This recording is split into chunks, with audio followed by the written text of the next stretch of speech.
बिहार की राजनीति एक बार फिर से नए मोड़ पर खड़ी हो गई है। पिछले विधानसभा चुनाव में सीमांचल क्षेत्र में महागठबंधन की कमर तोड़ने वाली असदुद्दीन ओवैसी की पार्टी एआईएमआईएम अब महागठबंधन के साथ गठबंधन की संभावनाएं तलाश रही है।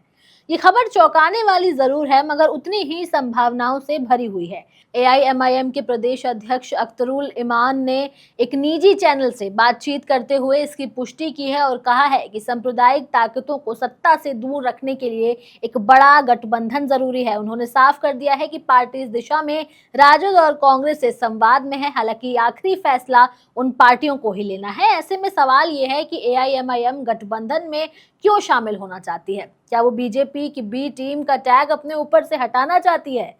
आरजेडी और एआईएमआईएम के साथ आ जाने से क्या फायदा हो सकता है?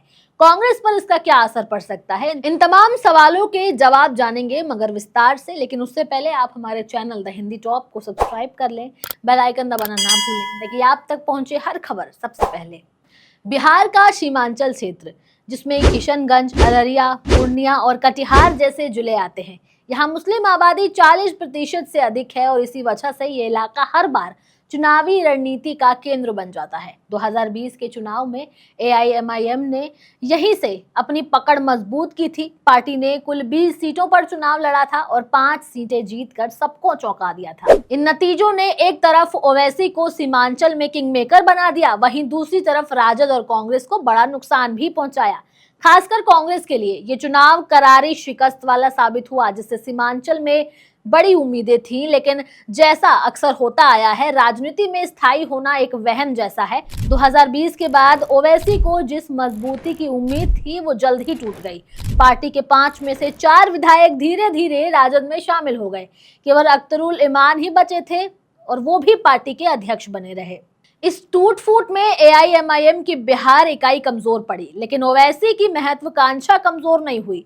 हाल ही में उन्होंने बिहार का दौरा फिर से किया और 50 सीटों पर चुनाव लड़ने की बात कही।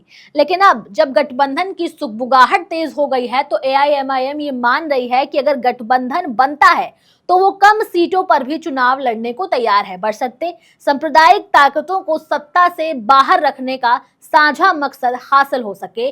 अगर ओवैसी महागठबंधन का हिस्सा बनते हैं तो सीमांचल की राजनीति में भारी बदलाव आ सकता है। एक और जहां मुस्लिम वोटों का बंटवारा रुक सकता है, वहीं राजद को एक सशक्त क्षेत्रीय साथी मिल सकता है। ओवैसी की जमीनी पकड़ विशेषकर सीमांचल के गांवों में, कस्बों में काफी मजबूत है, तो कहीं ना कहीं आरजेडी को भी इसका खासा फायदा हो सकता है। और एआईएमआईएम इस बार अपने ऊपर से वो बी टीम का टैग भी हटा सकती है, क्योंकि पिछले चुनावों में कांग्रेस के वोट काटने वाली पार्टी एआईएमआईएम पर आरोप लगा था कि वो बीजेपी को at the back of the curtain मदद कर रही है।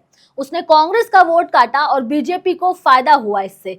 तो ये लांछन जो एआईएमआईएम पे लगता हुआ आ रहा है, ओवैसी पे लगता हुआ आ रहा है, इससे वो मुक्त होना चाहते हैं और शायद इसलिए भी वो गठबंधन चाहते हैं। आरजेडी और ओवैसी के गठबंधन में कांग्रेस की भूमिका सबसे पेचीदा है। 2020 में कांग्रेस ने बिहार में 70 सीटों पर चुनाव लड़ा था और महज 19 पर ही जीत पाई। सीमांचल में भी कांग्रेस को ओवैसी की वजह से भारी नुकसान हुआ था। अब अगर ओवैसी को गठबंधन में बड़ी भूमिका मिलती है तो कांग्रेस को सीमांचल की कुछ सीटें छोड़नी पड़ सकती हैं, जो उसकी ताकत को और कम कर सकती है। 2020 के आंकड़े बताते हैं कि कांग्रेस को जिन सीटों पर हार मिली थी, उसमें से कई पर ओवैसी का वोट प्रतिशत निर्णायक था।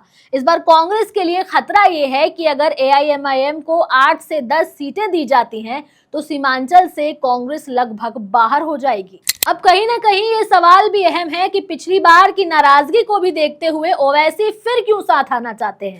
2020 में 5 सीटें जीतकर एआईएमआईएम को लगा था कि वो अगली बार और बड़ी ताकत बनेंगे, लेकिन 4 विधायक टूट गए, संगठन बिखर गया और मुस्लिम मतदाता भी धीरे धीरे राजद की ओर लौटने लगे।